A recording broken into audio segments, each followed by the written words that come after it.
whatever. Marcus, you take it. Oh, wow. Okay. Well, good afternoon or hello, sports fans. I think that's what you always say. This is Warriors Den. I guess this is your host, Marcus French. Very glad to see you all this week. All three to however many subscribers we have. 24? What is it? 23, 24, or something like that. Ooh, not bad. See, there's something you have to look forward to. More points than the Seahawks have had the last month combined, I think. Ooh, yeah. And there was a shutout in there, wasn't there? Yep. I'm losing track.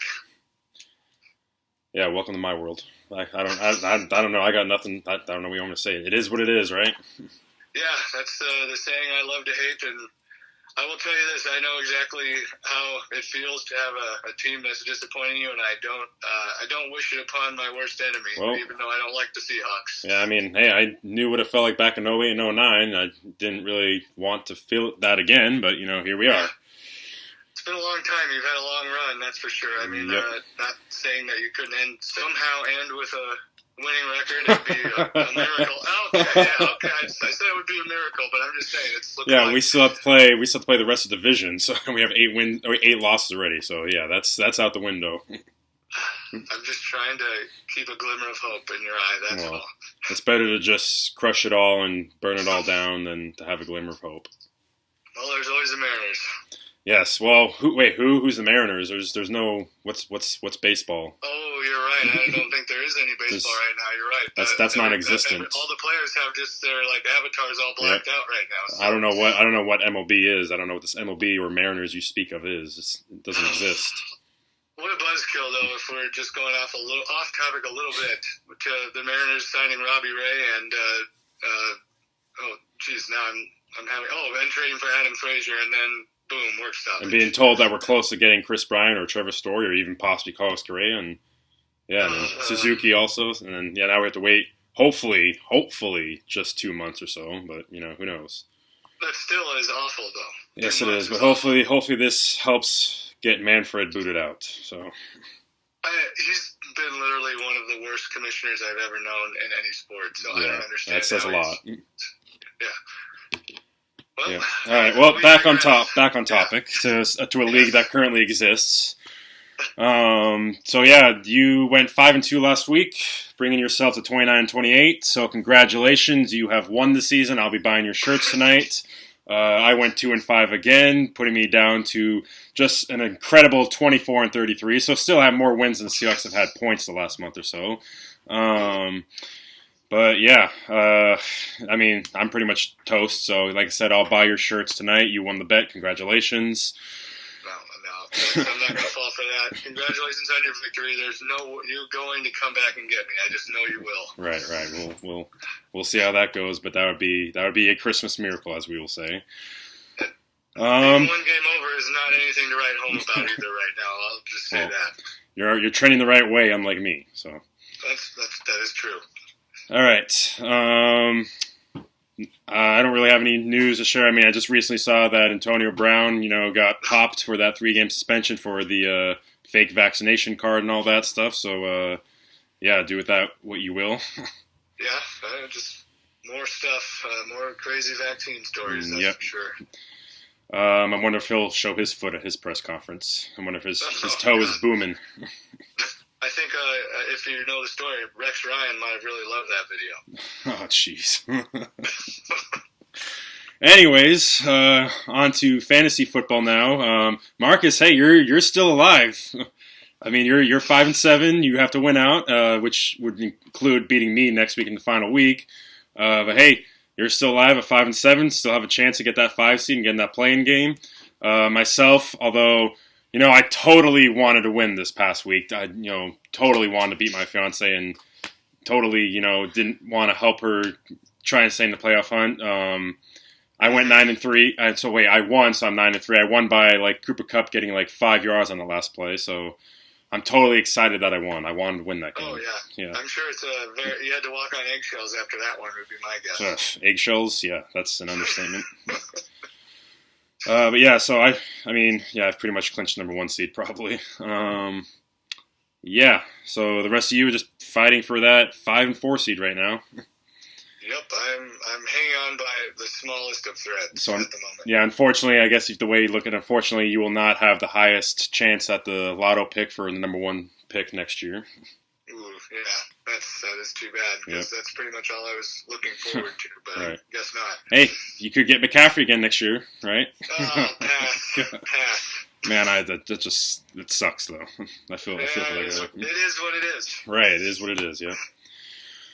All right, well, we'll go ahead and get to our picks now. Full disclosure, this video is not going to be uploaded until Friday morning, probably sometime Friday morning, early afternoon. We do have the Cowboys-Saints game included in this right now, which the game is about to kick off. We're recording. It's Thursday. We'll call it 5 o'clock Thursday. So the game is about to kick off. So our pick is getting in before the game is on. So just a full disclosure out there right now. Because what we're going to do now, you know, either I'm going to bury myself more, I'm going to give myself a chance to come back. I can make up the rules since I'm the host. So I'm just going to, Manfred. I'm just going to bury myself even more probably. So we're going to throw in 2 extra games each week. It's going to be two of the 3 primetime games. So this week, our primetime games that we're doing are the Cowboys-Saints and the Patriots-Bills. So Marcus, what do you got for those primetime games? All right, for the game tonight, I'm going to go Cowboys over Saints, plus 11. I'm going to go Cowboys winning that one pretty handily. And then for Sunday night, right, or is it Monday night, the Patriots-Bills? I'm forgetting. Monday night, yeah. Monday night, MNF. I'm going to go Patriots, the Bill Belichick's over the Bills by 7. All right. So for tonight's game, Thursday night game, I got the Cowboys by 3 over the Saints. Although I do think Taysom Hill might be pretty good tonight. I'm actually looking forward to seeing what he does. And then I will take the Bills over the Patriots. I think this is going to be a low-scoring defensive game, which is why I'm not starting Stephon Diggs in fantasy this week. I'm rolling with Jalen Waddle instead. Because also, the Patriots are good at shutting people down. Yes. I think it's going to be a low-scoring game, but give me the Bills by 2. All right. What do you got for lock this week? Okay, my lock, I'm going to go the Indianapolis Colts over the Houston Texans by 7. All right. Then, do I keep going, or are you going back and forth? I know we haven't done this one in a while. We'll go back and forth. Okay. All right, for my lock, I am taking the Vikings over the Lions by 10. Oh, way to go out on a limb there, but it is a lock. That should be a lock, but who knows? Since I picked the Vikings, they're going to lose now, so. All right, upset, what do you got?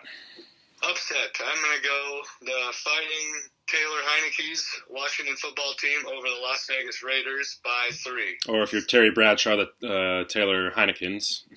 Did he say that? He says that all the time. Oh, my gosh. Oh, I haven't even noticed. Yeah. All right, my upset, going a little bold in this, but they came through for me on an upset earlier in the season. I'm taking the Chargers over the Bengals by 2. So I think I feel like the Chargers are a week-by-week team. One week, they're not so great. The next week, they're pretty good. So I feel like this is the week they're due to be good. Yep, I totally agree with you on that. They're very inconsistent. They go as their quarterback goes. Pretty much. All right, random game. Speaking of the Chargers-Bengals, who are you taking between the Chargers-Bengals? Ooh, I was not really expecting that. Okay. I kind of didn't even think about that one because you were picking it, so that wasn't on my radar. All right, good. I did my job. I'm going to have to – I think I like your pick. Unfortunately, I'm going to have to go with the same as you. So no. Come on, that doesn't give any drama. I gotta catch up to you, man. Yeah, I know, but I can't do it. I'm going to go Herbert over Burrow by 4. Disappointed. I was expecting this to swing my way, but no, I'm not really into how Cincinnati is playing lately, except for obviously last week. Oh, but yeah. Still. Mm-hmm. All right, so what's mine? I think this is pretty easy, but it was the only one that I could think of. So Baltimore and Pittsburgh. You never know with these divisional games, especially these games. Yep. It's in Pittsburgh?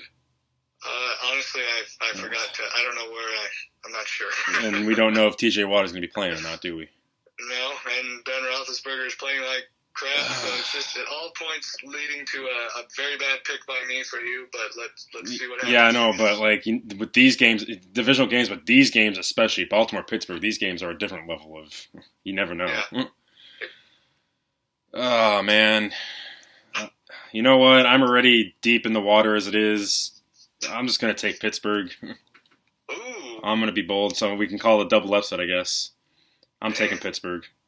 Give me Pittsburgh by 2. Well, I was not expecting that. Well, you know, I'm already drowning underwater. So what's one more loss to the record? What's the difference? Okay, sure. All right. Well, obviously it is rivalry week, obviously, so we'll get to that in a little bit. I'm sure you have plenty to say, and I'm sure I do not have plenty to say. So, but first, Pooch Picks. Drake staying in the lead still. I think that's like 3 straight weeks or so he's been in the lead now. Went 1-1 last week. So it brings him to 8-6. Diogi I might have to bench Diogi. I don't know who I'm gonna replace him with, but he's 6-8. He's lost 6 in a row. So yeah. Annabelle's actually got the French household right on Diogi's tail because Annabelle went 1-1. So that brings her to 2-1, and then the French dogs, they're 5-9 in total. So right behind Diogi now. So. All right, that's not. I was hoping she could get into second place by the end of the year, but yep, I guess we'll see after this week's picks, we'll see what happens after this week. So we got obviously rivalry week. I can never say that word for some reason. Rivalry week. So we're gonna have 2 games: the Niners Seahawks, which was originally supposed to be Sunday night, but because at least one of us now still sucks. It's not worth it. And then Denver and KC, which should be a pretty intriguing Sunday night game. So. Yeah, Pooch Picks, Week 13, here we go. Who let the dogs out? Who let the dogs out? Who let the dogs out? All right, Week 13 Pooch Picks. Lead dog gets to go first now on. I mean, he's been the lead dog. I just realized, he should be going first. 8-6, got a 2-game lead now, so we'll see if he keeps this up. So first matchup, we have 2 obviously this week because we have rivalry week this week. We got the 49ers and the Seahawks. And then Sunday Night Football, we have the Broncos and Chiefs. So, let's see who Drake picks. So we got the Niners and the Seahawks. And Drake is being really stupid and picking the Seahawks. So yeah, that's that. So congratulations, Drake. You're on 1 already. And then we got Broncos and Chiefs. Let's see who he picks over here. So, hey, over here. Who you picking? And he's going with the Broncos. So Drake's going 0-2 this week. So good job, Drake. Congratulations. Alrighty, now it is time for Diogi, who is just struggling big time. Might have to go the route of Henry and get benched. So I don't know who to replace him. But Diogi starts 6-2, now 6-8 in the middle of a 6-game losing streak. And Annabelle is right on his tail. So let's see what he chooses here. Niners, Seahawks. Who you picking? Okay, so both dogs are don't care this week and picking the Seahawks. And then we got Broncos and Chiefs over here. See who he goes for over here. Got to get that Niners snack in, of course. Yep. All right. Now go over here. Go over here. Who you taking over here? And he's taking the Chiefs. All right. There's a smart pick at least. So we should gain 1 on Drake. So at least he got 1 smart pick in. Diogi taking the Seahawks and the Chiefs. Drake taking the Seahawks and the Broncos. R.I.P. Drake. What up? Coming to you from the great outdoors. This has to be quick. I got to get back to work. I got the 4 games here. We got KC, San Fran, Seattle, that middle game. And then the outside, Denver and KC. See what she picks. This is Annabelle, hopefully. That's Henry. Annabelle, come here. Come here, bud. Don't you dare, Henry. Come, Annabelle. Look. Oh, wow. Seattle and Denver. She picks Seattle and Denver. I'm about ready to bench her already for that. Unbelievable. You're going 0-2. That's awesome.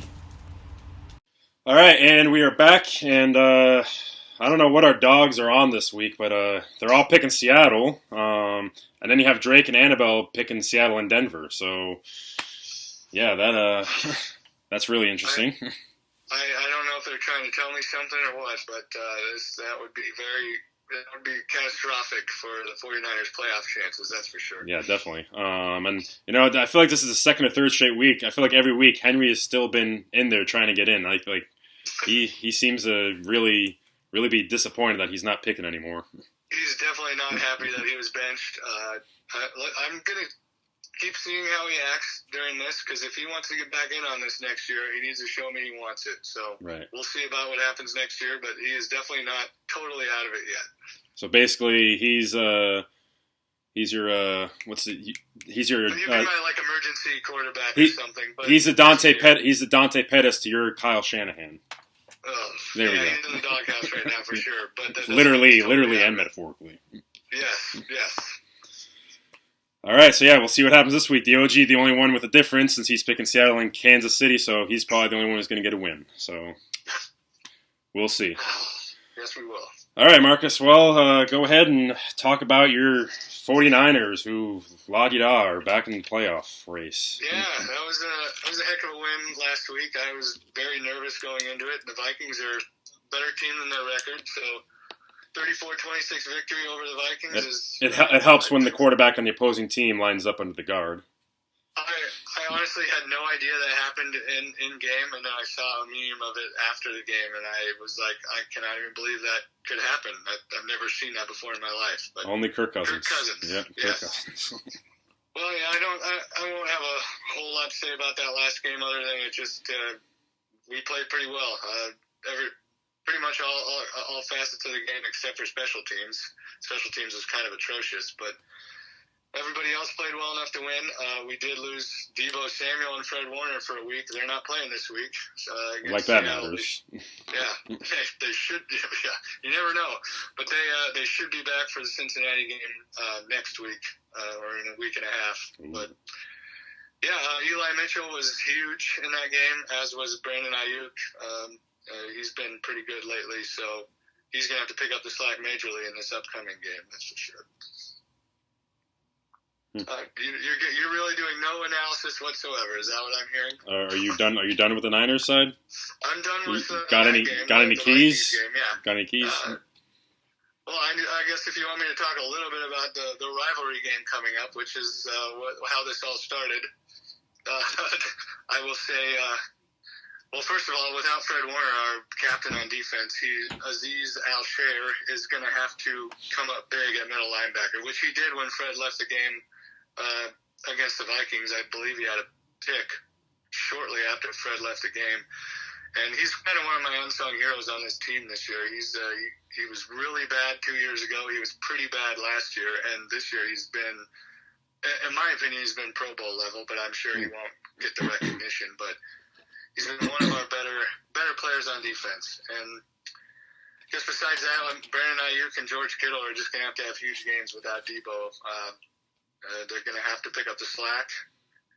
And last but not least, Jimmy Garoppolo. You guys just seem to own him. You have a space rent-free in his brain or in his mind, whatever you want to say. And I think he's beat the Seahawks once, that Week 17 game in 2019, which was one of the better games of, I don't know. Oh, yeah, that game was so great. Yeah, I loved it. Yeah, I loved that game. That game was so great, yeah. It was absolutely unbelievable. I would love to play in games like that again sometime. But, yeah, Jimmy Garoppolo has got to somehow get the Seahawks curse off of him. I feel like Nick Mullins has beat the Seahawks more than Jimmy Garoppolo, which maybe they're tied, but either way, that's not good. So, yeah, those would be my keys. But specifically, the key would be Jimmy Garoppolo has to break the curse, because somehow you guys just own us, and we need to break that. Well, yeah, if you can't get it done this week, then, yeah, I think it's time to start Trey Lance. He should win this week. Man, I'm literally I'm not very confident in this game. I really am not. I know you think that's crazy, but I'm not. Why would I be? You guys always play well against us. Is it my turn? I know. You're dumbfounded. I get it, but I'm telling you right now, I'm being completely serious. Well, so what's your pick? Well, I'm going 49ers over Seahawks by 1. All right. Add about 20 to that. We'll see about that. So, yeah, the Seahawks, they signed Adrian Peterson, so that's cool. The 15-year-old in me is totally ecstatic about that, and let's party like it's 2012, right? Yeah, I was pretty surprised to see that. Can't wait to hear Pete Carroll say after the game that we have to run the ball more after we run Adrian Peterson 25 times and he gets 40 yards. So that'll be fun. Is he really going to get a lot of carries this week? Is that seriously going to happen? I don't know. I don't know. I don't care. I don't whatever. Seahawks, Niners. Whoever scores more points is going to win. I don't know what else you want me to say that I haven't already been saying for the last 2 months or so. But if the ship is going down, I might as well just go down with the ship. So why not? I'm just going to take the Seahawks by 1. My record doesn't care. Their record doesn't matter. Blow it all up, all right? Let's just blow it all up, right? So it is what it is. You're influenced by the Pooch Picks, obviously. Obviously, I'm very influenced. The dogs told me something. I got to listen to them. So yeah. So Seahawks by 1. I don't have anything to say. So. All right, fair enough. All right, well, this is the point where we would do top 5 teams, but because of the parity in the NFL this year, we're going to throw that out right now still. I know we did Thanksgiving theme last week. We're just going to stick with certain themes each week for top 10 or top 5 or top 10 lists. This week it's going to be a top 10 because this was going to be impossible to narrow down to 5. So this week we're going to do top 10 players of all time from our respected franchises. So, Marcus, why don't you start us off with your top 10 of the 49ers? Start with your honorable mentions. All right, great. I got 4 honorable mentions here. I'll go with John Taylor, wide receiver, Garrison Hurst, running back, Dwight Clark, tight end, and the Cowboy Justin Smith, defensive end. Okay. All right. And you want me to go into my top 10? Yep, just go right into it. All right. Number 10, I'm going to go defensive end, outside linebacker, Charles Haley. Number 9, the first 1,000-yard rush and receiving running back in NFL history, Roger Craig. Number 8, Patrick Willis, middle linebacker extraordinaire. Mm-hmm, yep. Number 7, one of my all-time favorites, Frank Gore. Oh yeah, I loved him. Loved watching him. Yes. Totally. Yep. Actually, I really did. I was being sarcastic, but he was. Yeah, even though he killed us. A couple 200-yard games against us. A couple. I'm pretty sure every game he played, he had 200 yards. Yeah, he was a good one. It's a shame we couldn't get him a Super Bowl. I'm sure you believe that as well. Yeah.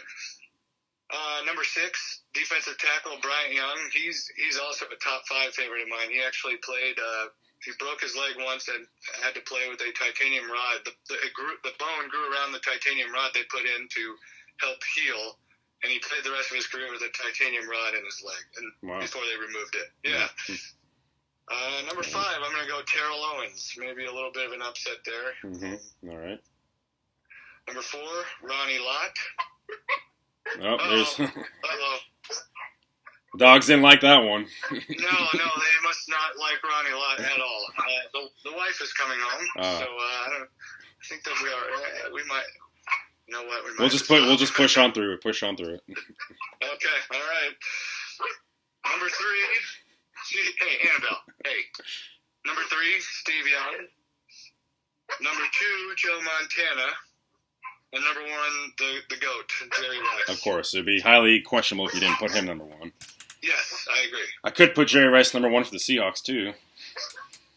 Yeah, you really could. I really hate that he went there, but it is what it is. I always say it is what it is. All right. So yeah, my list. Start with the honorable mentions. I got to get Matt Hasselbeck in there. Honorable mention. I feel like he's kind of underrated sometimes. I feel like he's better than most people remember him being. Yeah. Lofa Tatupu. I loved watching that guy play middle linebacker. He retired too early. I think he just had some injury stuff himself, but wish he could have played a little longer. He deserved a Super Bowl for sure, Lofa, and he should have had a Super Bowl, but we won't get into that. Then I got Dave Craig as honorable mention as well.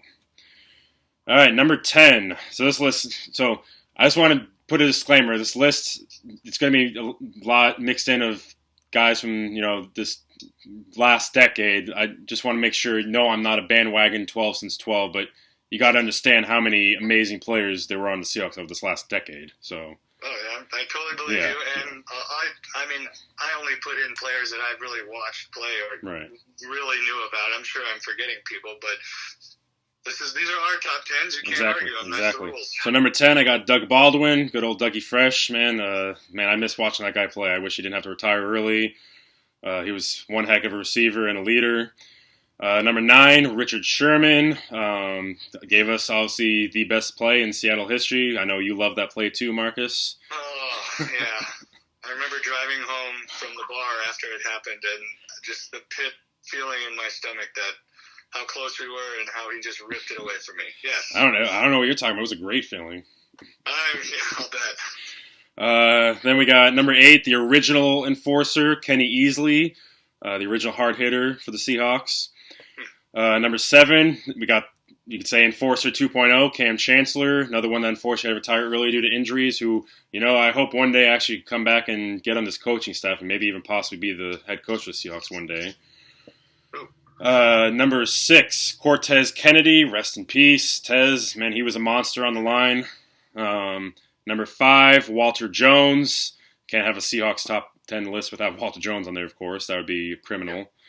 Number 4, Beast Mode, Marshawn Lynch. Take care of your mentals and chickens. Number 3, Bobby Wagner, best middle linebacker in Seahawks history, and can make a case getting up there for one of the best linebackers in history, NFL history in general.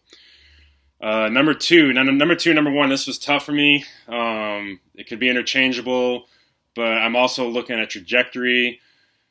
Number 2, I'm going to put Steve Largent at number 2. One of the best receivers in the game, period, and just all-around great guy as well. So Steve Largent, number 2. And number 1, yes, I'm putting Russell Wilson number 1. I know what's happened the last couple of weeks, but I'm still attesting that to the injury and just coming back too soon. This is just an outlier for him. Number 1, it's got to be Russell. The quarterback led us to the Super Bowl, and it's broken pretty much all the Seahawks records all across the board. So it's got to be Russell number 1. So no, I know you guys love Sean Alexander. He's not on your list? Do you know me? He's the most overrated player in Seahawks history. Okay, that's kind of what I was thinking, but I thought you were just along with everybody else. Oh, no. Okay. He is the most overrated player in Seahawks history, and I don't care if I lose all my subscribers saying that. He is the most overrated player in Seahawks history.